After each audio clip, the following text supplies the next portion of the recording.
Eto para sa lahat, makinig kayo. Anong punto ng buhay nyo kung sa sarili nyo ay hindi kayo totoo?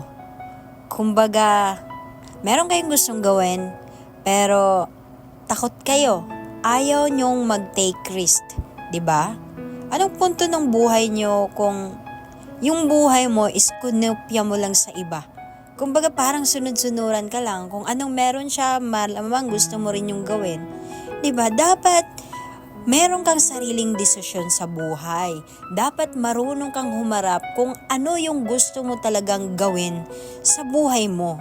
Okay? So doon malalaman mo talaga kung ano talaga yung use or ano talaga yung pinaka reason kung bakit ka nabubuhay sa mundo.